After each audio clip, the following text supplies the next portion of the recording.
Study IQ IAS, आपका selection हमारा mission. नमस्कार दोस्तों भारत पाकिस्तान टेंशन्स के बीच एक बहुत बड़ा डेवलपमेंट हुआ है। जैसा कि आपको याद होगा, पहलगाम अटैक के जस्ट बाद पाकिस्तान ने क्या किया था, हमारे एक बीएसएफ जवान को डिटेन कर लिया था। बताया जा रहा था कि गलती से जो बीएसएफ जवान है बॉर्डर के उस पार चला गया और वहां पर पाकिस्तान ने डिटेन कर लिया। यहां पर हुआ क्या है, कल भारत ने भी पाकिस्तान के सोल्जर को, पाकिस्तान जो रेंजर्स है उसको अरेस्ट कर लिया। आप देख सकते हो खबर, Pakistani ranger captured by BSF along India Pakistan border in Rajasthan. तो ये काफी इंपॉर्टेंट डेवलपमेंट हो जाता है क्योंकि अभी तक पाकिस्तान ने हमारे बीएसएफ के जवान को रिटर्न नहीं किया है और उनके जो बीबी और बच्चे हैं बहुत ज्यादा परेशान हैं। तो इसको थोड़ा सा डिटेल से समझने की जरूरत है कि मामला क्या है, हुआ क्या है और आगे क्या हो सकता है। और अभी आपने रिसेंटली सुना होगा, एक और जो पैरामिलिट्री फोर्स का जवान है उसको हटा दिया गया सर्विस से इमीडिएट बेसिस पर क्योंकि उसने एक पाकिस्तानी नागरिक की लड़की से शादी किया था। तो वो भी मैं आपको बताऊंगा। देखिए, सबसे पहले मैं आपको बता दूं, कल की बात है, 3 मई 2025 पाकिस्तानी रेंजर को डिटेन किया गया, गिरफ्तार किया गया बीएसएफ पर्सनल के द्वारा इंटरनेशनल बॉर्डर पर राजस्थान में। देखिए, जब हम इंटरनेशनल बॉर्डर की बात करते हैं तो आप सब जानते होंगे कि जम्मू कश्मीर और लद्दाख में अगर आप देखोगे तो यहां पर इसको कहा जाता है लाइन ऑफ कंट्रोल। इसलिए कहा जाता है क्योंकि ये वाला जो पूरा एरिया है पाकिस्तान ऑक्यूपाइड कश्मीर, ये हमारा ही है एक तरह से, पूरा का पूरा एरिया, और पाकिस्तान ने गलत तरीके से ले रखा है। तो शिमला समझौता के अकॉर्डिंग यहाँ पर लाइन ऑफ कंट्रोल को रेस्पेक्ट करना चाहिए एंड एज पर पाकिस्तान वो इसको नहीं मान रहा है। तो हो सकता है कि भारत इधर एंटर कर जाए, वो एक अलग चीज है। लेकिन पंजाब से अगर आप देखोगे, ये वाला जो पूरा एरिया स्टार्ट होता है नीचे गुजरात तक, इसको कहते हैं हम इंटरनेशनल बॉर्डर। मतलब भारत मानता है इस चीज को, हाँ, कि यह हमारा एरिया यहां तक है। तो ये वाला अगर आप एरिया देखोगे राजस्थान का, ये राइट साइड में आप देख सकते हैं, यहां पर कई सारे डिस्ट्रिक्ट आते हैं। श्री गंगानगर हो गया, अनूपगढ़ हो गया, फिर नीचे बीकानेर हो गया, जैसलमेर हो गया, फिर बाड़मेर हो गया। ये पूरा का पूरा जो बॉर्डर आप देख रहे हो, इसको इंटरनेशनल बॉर्डर कहा जाता है। तो कल बताया जा रहा है कि पाकिस्तानी जो रेंजर है वो भारत में एंटर कर गया था और उसको अरेस्ट किया गया है। अब जब अरेस्ट किया गया वो सस्पिशियस सर्कमस्टेंसेस में था। मतलब हो सकता है या तो वो एक्सीडेंटल हो या तो हो सकता है वो जासूसी कर रहा हो, डिपेंड करता है। अब आगे यहाँ पर इन्वेस्टिगेशन चलेगा, बीएसएफ की कस्टडी में है वो, और यहाँ पर उसके ऊपर जो भी इन्वेस्टिगेशन है, कार्रवाई है, वो करने की कोशिश की जा रही है। अच्छा, ये इंपॉर्टेंट क्यों हो जाता है? क्योंकि एग्जैक्टली कुछ ऐसा ही आपको 23 अप्रैल को देखने को मिलेगा। क्योंकि आपको याद होगा 22 अप्रैल को ही पहलगाम में आतंकी हमला किया गया था और यहां पर आप देख सकते हो 23 अप्रैल की खबर थी, बीएसएफ जवान detained by Pakistan Rangers after accidentally crossing border. तो उस समय बताया जा रहा है कि हमारा जो बीएसएफ का जवान है पीके शॉ, उसको डिटेन किया गया था पाकिस्तानी रेंजर्स के द्वारा नियर पंजाब बॉर्डर। अभी कल वाला जो इंसिडेंट हुआ है वो मैंने आपको बताया राजस्थान वाले बॉर्डर पर हुआ है। और जब हमारा जवान यहां पर डिटेन किया गया था पाकिस्तानी रेंजर्स के द्वारा, तो वो इंसिडेंट हुआ था पंजाब वाले बॉर्डर के पास। तो यहां पर भी बताया जा रहा है कि डिप्लोमेटिक प्रोटेस्ट किया भारत ने, फ्लैग मीटिंग कराने की कोशिश की, लेकिन अभी तक पाकिस्तान ने हमारे बीएसएफ के जवान को नहीं छोड़ा है। और यही सबसे इंपॉर्टेंट चीज है। और कहीं ना कहीं बहुत सारे एनालिस्ट का यह मानना है कि भारत ने ये जो डिटेन किया है ना पाकिस्तानी रेंजर को, हो सकता है ये रेसिप्रोकल मूव हो। मतलब कहीं ना कहीं हम अपने बीएसएफ के जवान को छुड़ाने के लिए कुछ ऐसा लिवरेज रहने की कोशिश कर रहे हो। तो दैट इज वाई इंपॉर्टेंट। अच्छा, यहां पर मैं बार बार पाकिस्तानी रेंजर्स की बात कर रहा हूं, ये है कौन पाकिस्तान रेंजर्स? देखिए, ये भी पाकिस्तान के अंदर वहां की जो लॉज है उसके अकॉर्डिंगली ये पैरामिलिट्री ऑफिसर्स हैं, पैरामिलिट्री जो सोल्जर्स हैं। जैसे भारत में बीएसएफ है, बीएसएफ की जिम्मेदारी है पाकिस्तान के साथ बॉर्डर, बांग्लादेश के साथ बॉर्डर पर सुरक्षा प्रोवाइड करना। सेम उसी प्रकार से वहां की जो मिनिस्ट्री ऑफ इंटीरियर है उसके अंडर में ये आते हैं। और ये बेसिकली आपको 2 ब्रांचेस में देखने को मिलेंगे। वैसे इनकी शुरुआत वैसे ही हो गई थी, ब्रिटिश एरा के समय, आज़ादी के पहले जो है पाकिस्तान भारत सब एक थे, तभी उसी समय इसको बनाया गया था और उस समय पाकिस्तान ने इसको अडॉप्ट कर लिया। तो ये 2 मेन ब्रांचेस हैं। एक क्या है कि यहाँ पर पंजाब वाला बॉर्डर जो आप देख रहे हो, यहाँ पर ये पंजाब वाला बॉर्डर हो गया भारत के साथ, जो क्योंकि उनका पंजाब का स्टेट काफ़ी बड़ा है अगर आप देखोगे ये वाला एरिया। तो यहाँ पर जो पूरा बॉर्डर है वहाँ पर तैनात रहते हैं ये पंजाब वाले जो पाकिस्तानी रेंजर्स हैं। और साथ ही साथ एक सिंध वाले पाकिस्तानी रेंजर्स हैं, उनका मेन जिम्मेदारी होता है सिंध के अंदर इंटरनल सिक्योरिटी प्रोवाइड करना। और यहाँ पर दोनों में आपको 20,000 पर्सनल के आसपास आपको देखने को मिलेंगे। सो दे आर पाकिस्तान रेंजर्स। अच्छा, क्वेश्चन ये है कि इसका लीगल और प्रोटोकॉल डायमेंशन क्या है? देखो, नॉर्मल सर्कमस्टांसेस में अगर आप देखेंगे, मतलब कई बार होता है कि हमारे बीएसएफ के जवान उधर चले जाते, उनके पाकिस्तानी रेंजर्स इधर आ जाते। कई बार ऐसा देखने को मिला है। और नॉर्मली उस केस में क्या होता था कि फ्लैग मीटिंग्स होस्ट कराई जाती थी और यहाँ पर उनका एक्सचेंज हो जाता था, आसानी से हो जाता था।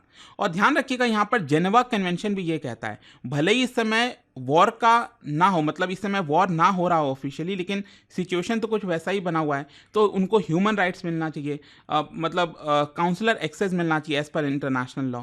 और देखिए, साथ ही साथ इंपॉर्टेंट ये हो जाता है कि जब पाकिस्तानी सोल्जर के बारे में और पता किया जाएगा और उसके पास अगर जीपीएस डिवाइस, सेंसिटिव मटेरियल मिला, तो हो सकता है कि इसके ऊपर एस्पियोनाज का चार्ज लगाया जाए as per India's official secrets act. मतलब अगर ये पाकिस्तानी रेंजर्स के पास कुछ पकड़ा गया इस तरह की चीजें, तो हम उसके ऊपर ऑफिशियल सीक्रेट्स एक्ट जो है उसके भी चार्जेस लगा देंगे। इसका स्ट्रैटेजिक इंप्लीकेशन क्या है? देखो, अभी क्या है, सिचुएशन नॉर्मल नहीं है। यहाँ पर आपको पता ही होगा कि जिस तरह का वॉर जैसा सिचुएशन बना हुआ है भारत पाकिस्तान के बीच में, ऑलरेडी पीएम मोदी ने हमारे फोर्सेस को फ्री हैंड दे दिया है कि आपको जो करना है, जैसे करना है करो, अपना समय चुनो, मतलब जो भी जिस तरह से आप कर सकते हो करिए। और यहाँ पर आपको पता ही होगा कि जो बॉर्डर एरियाज हैं वहाँ पर ट्रूप्स की बिल्डअप ऑलरेडी हो रखी है, ड्रोन सर्वेलेंस लगातार चल रहे हैं, फेंसिंग पेट्रोल चल रहा है, काफ़ी कुछ आपको देखने को मिलेगा। और इसी की वजह से बताया जा रहा है कि किसी भी प्रकार का मिसकैलकुलेशन यहाँ पर मामले को काफ़ी तेजी से बढ़ा सकता है। वहीं दूसरी तरफ अगर हम मीडिया की बात करें, देखो इंडियन मीडिया के अंदर ये काफ़ी चल रहा है, इसको इस तरह से देखा जा रहा है कि ये पाकिस्तान का डबल स्टैंडर्ड है। मतलब हमारा जो सोल्जर उनके पास गया, उसको लेकर वो कोई जवाब ही नहीं दे रहे थे, और यहाँ पर जब उनका पाकिस्तानी रेंजर इधर आया है तो अब उसको लेना वो चाहेंगे। तो देखो, पाकिस्तान ने वैसे अभी ऑफिशियली कमेंट नहीं किया है, क्योंकि वो एक तरह से एक्सपोज हो जाएगा, खुद ही एक्सपोज इसीलिए हो जाएगा कि यहाँ पर जो बीएसएफ का हमारा जवान था गलती से चला गया उधर, तो उसको उन्होंने छोड़ देना चाहिए था, लेकिन अब वो किस मुंह से बोलेगा? तो यहाँ पर अब पाकिस्तान के ऊपर काफ़ी ज़्यादा प्रेशर पड़ेगा एज पर मीडिया, लेकिन देखते हैं उसको लेकर क्या होता है। मतलब बड़े दुख की स्थिति है। मैं देख रहा था कि यहाँ पर जो हमारा बीएसएफ का जवान है जो इस समय पाकिस्तान के अंडर में है, वो वेस्ट बंगाल से है।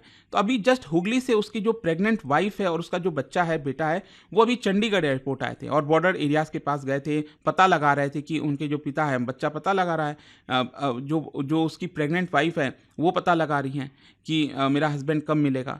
तो काफ़ी चिंताजनक स्थिति हो जाती है परिवार वालों के लिए, लेकिन कहीं ना कहीं हमारी जो सिक्योरिटी फोर्सेज हैं उनको भी पता है कि इस तरह की सिचुएशन में क्या करना है।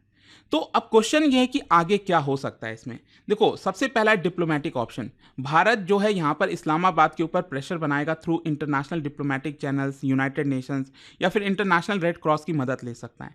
या फिर अगर मान लो बैक चैनल डिप्लोमेसी अगर स्टार्ट किया, एक्टिवेट हुआ भारत पाकिस्तान के बीच में, तो वहां पर कुछ नेगोशिएशन हो सकता है और स्वैप हो सकता है एक दूसरे का। लेकिन हाँ, अगर पाकिस्तान नहीं माना तो भारत में हम जो लीगल केस है उसकी कार्रवाई कर सकते हैं पाकिस्तानी रेंजर के ऊपर। तो वो सारी चीजें देखनी होगी कि अल्टीमेटली भारत करता क्या है। फिर देखिए, जो दूसरा खबर यहां पर आ रहा था, मैं देख रहा था, आप सबने सुना होगा कल कि भारत सरकार ने एक सीआरपीएफ जवान, यहां पर एक और जो पैरामिलिट्री फोर्स है, आपको पता है CRPF, central reserve police force, CRPF जवान को आपका सैक कर दिया है, उसको हटा दिया इमीडिएट बेसिस पर, क्योंकि उसने एक पाकिस्तानी महिला से शादी की थी और यहाँ पर उसने सरकार को बताया नहीं था। मतलब दिक्कत ये नहीं है कि आपने पाकिस्तानी महिला के साथ शादी की नहीं की, लेकिन ये जो खबर है वो आपको छुपानी नहीं चाहिए थी, ऐसा सरकार का कहना है। आप देख सकते हो यहाँ पर जो कांस्टेबल मुनीर अहमद है, 41st battalion of central reserve police force से बिलोंग करते हैं। आरोप उनके ऊपर यही है कि उन्होंने पाकिस्तानी सिटीजन सियालकोट से जो बिलोंग करती हैं मिनल खान, उनसे शादी की। तो इसी को देखते हुए इमीडिएट बेसिस पर उनको सर्विस से निलंबित कर दिया गया, हटा दिया गया है from national security concerns perspective. अच्छा, इसका टाइमलाइन भी मैं आपको बताता हूँ। बताया ये भी जा रहा है कि 2023 में मुनीर अहमद ने परमिशन भी मांगी थी सरकार से। आप देख सकते हो यहाँ पर ये मैंडेटरी है as per Central Civil Services Conduct Rule 1964। यहाँ पर मैंडेटरी हो जाता है एज पर रूल 21(3) कि आप परमिशन मांगें। और बताया जा रहा है कि उसने परमिशन शायद मांगी भी थी कि वो मिनल खान से शादी करना चाहता है, लेकिन परमिशन मिलने के पहले ही 24 मई को वो वीडियो कॉन्फ्रेंसिंग के थ्रू शादी कर लेता है मिनल खान से।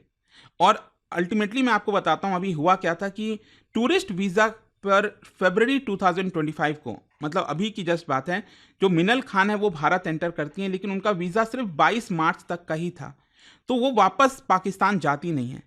तो जब यहाँ पर आपको पता होगा कि सरकार ने डिसाइड किया कि जितने भी पाकिस्तानी सिटीजन हैं उनको वापस भेजा जाए, तब इस समय पता चलता है कि जो मिनल खान हैं वो पाकिस्तान की हैं और वो एक सीआरपीएफ जवान से शादी की हुई हैं। तो आरोप ये है कि जो मिनल खान है वो भारत आई, उनका वीज़ा भी एक्सपायरी हो गया, लेकिन इसके बारे में बताया नहीं गया सरकार को, और इसीलिए यहाँ पर सरकार ने यहाँ पर उनका जो सीआरपीएफ का सर्विस है वो एक प्रकार से कैंसिल कर दिया है। अच्छा, यहाँ पर एक दूसरा चीज़ भी सामने आया है। जो सीआरपीएफ का जवान है मुनीर अहमद, उसका ये कहना है कि देखिए हमको परमिशन ऑलरेडी मिल गई थी। उसका ये कहना है that permission was granted from the headquarter. तो वो कह रहा है कि अब मैं इसका लीगल कोर्स अपनाऊंगा, मतलब अदालत में केस करूंगा कि यहाँ पर गलत तरीके से मुझे अपनी नौकरी से हटाया गया। तो वो मामला देखना होगा कि अल्टीमेटली अदालत में क्या होता है। बट आई होप कि यहाँ पर जो खबर आई थी ये दोनों इंपॉर्टेंट, वो आपको अच्छे समझ में आ गई होंगी। अब देखते हैं कि भारत सरकार किस तरह से पाकिस्तान के ऊपर दबाव डालती है और हमारा जो पाकिस्तानी मतलब हमारा जो बीएसएफ का जवान है उसको कैसे छुड़ाने की कोशिश करती है। काफ़ी इंपॉर्टेंट है ये, देखते हैं। और जाने से पहले आप सबके लिए एक क्वेश्चन है, क्या बता सकते हो इनमें से कौन सी इंटरनेशनल बॉडी ऐसी है जो ह्यूमैनिटेरियन लॉस का वॉयलेशन ना हो और जो सोल्जर्स हैं, जो सिविलियंस हैं हॉस्टाइल बॉर्डर पर, उनका डिटेंशन ना हो, इसको देखती है? कौन सी इंटरनेशनल बॉडी है आपको यहाँ पर बताना है इन 4 ऑप्शन में से। और इसका जो राइट आंसर आप सब जानते हैं, मेरे इंस्टाग्राम पर तो मिलेगा ही, वहाँ पर अगर आप नहीं हो कोई बात नहीं, टेलीग्राम से ले सकते हैं इसका सही उत्तर। और जैसा कि आप सब जानते हैं स्टडी IQ पर हमारे यूपीएससी के कोर्सेज अवेलेबल हैं। अगर आप यूपीएससी की तैयारी कर रहे हो 2026 के लिए, हमारा जो नया बैच है वो 7 मई से स्टार्ट हो रहा है। So you can use this code Ankit live to get maximum discount. इसके अंदर आपको प्रीलिम्स, मेंस, इंटरव्यू सब कुछ की तैयारी कराई जाती है, बुक्स आपके घर पर भेजे जाते हैं और साथ ही साथ एक पर्सनल मेंटर आपको दिया जाता है। Thank you. Study IQ IAS, आपका सिलेक्शन हमारा मिशन।